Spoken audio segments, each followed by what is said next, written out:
I believe that as a species, human beings define their reality through misery and suffering. The perfect world is a dream that your primitive cerebrum kept trying to wake up from.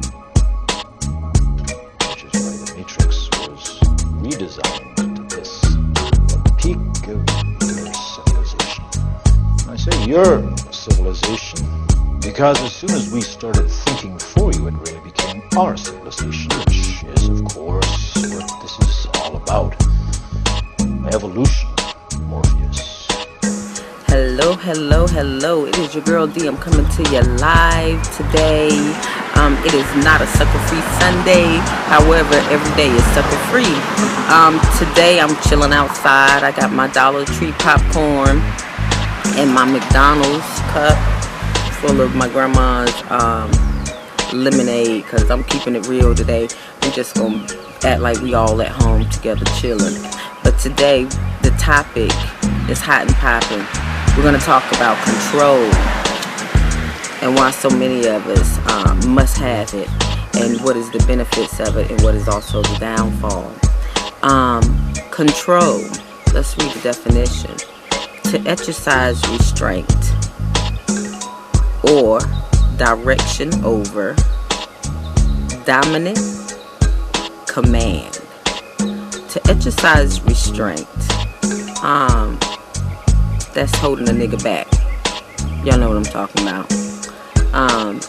To exercise restraint or direction, that means a person can't go where they want to go because they are under your restraint. Therefore, like a horse with a saddle and the little bit thing in its mouth, and you're controlling which way it go. To dominate, we all know what dominate means. You know, that is the high form of control. Dominant people, you know, you have dominatrix, we have bullies. What is another good one? Just control freaks, that's all. So to dominate. Also to command, that means a person that shouts orders all the time. That is a person also that has control issues. When you find somebody and they want to be in control of every situation, and it's a good thing to have control of your situations, of stuff, you know, control over your life, you know, that is a great thing to have. But there's also a thing, let's let this truck go by. I live in the country, and this is a busy little road. But that's also a thing, to command to someone, you know, be it right or wrong, you're still shouting orders and demands, and most people that want to have full control in a negative, or let me say positive way, since we're working on words today, they are not controlled, you know, over their own lives. What they do is they have an issue, be it most of the time you might find a housewife that's extra controlling because she has that 9-to-5 job where she's shouting orders all day, and she can't leave work at work and know that she's at home. She forgets, so she even comes home and she also starts shouting and demanding and commanding stuff because she has played that role all day and she don't know how to cut it off when she gets in her car. So she comes home and the husband is under control of her, and the kids are all under control, and they all marching to her beat whether it makes sense or not. She don't care. She just doing it out of emotional blitz. She's doing it out of habit. She's doing it out of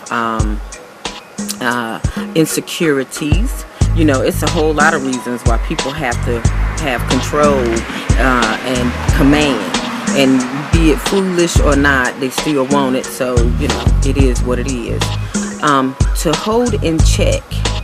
That's the definition. To hold in check. You know, people get in an argument and they, let me go check her. You're trying to go control the situation. It's crazy, right? To control one's emotions. Anybody that has control over you, any situation that has control over you, also has control over your emotions. The best way for someone to control you is to have control over your emotions. So the first thing they do, they break down, they find out your pattern.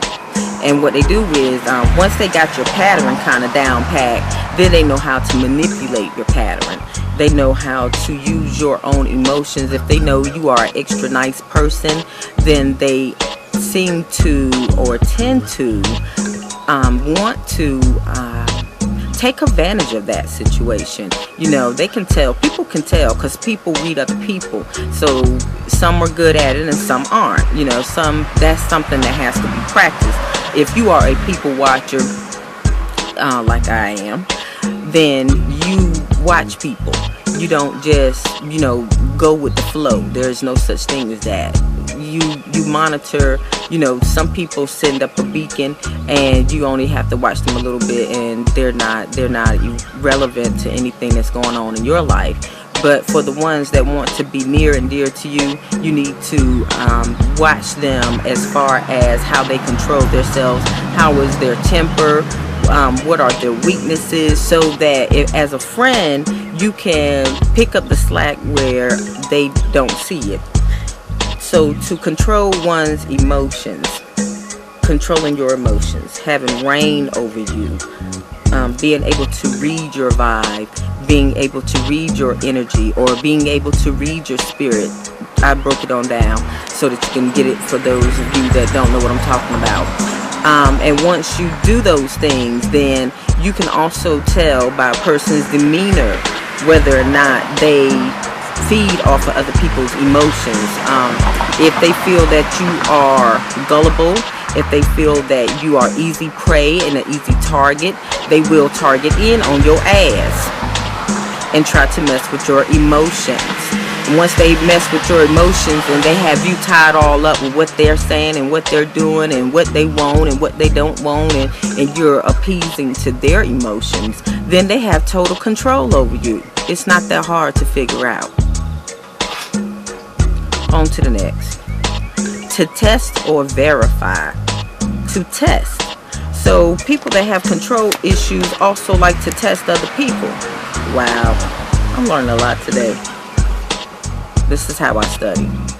They also like to test other people, be it a test to see if you're nice, if you're sweet, if you have rage inside of you, if you're smart, if you are intelligent, if you are in tune with yourself and feel good about yourself as a person, if you have high self-esteem or low self-esteem, if you wear your shoe on the left foot but it's really the right foot shoe. They're going to test you in all kinds of ways, and it's part of their job because they have issues with control. All right. It says to test or verify by a parallel experiment. That means something that's equal. Parallel bars run side by side. That means it should be even. It should be an equal test. It should be on a mutual ground. But due to the fact that you have control issues and you ain't got that shit under control, you're going to do it, the testing, and you're going to do it in a barbaric, chaotic way. It is what it is.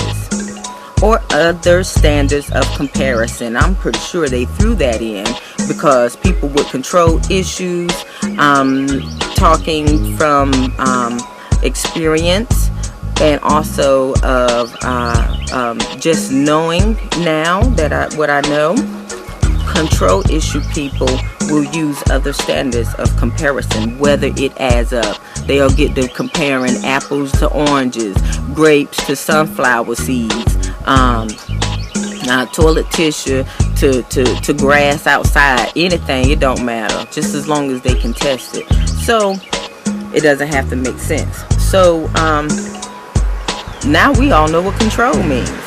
So what do we do with the people that have control issues?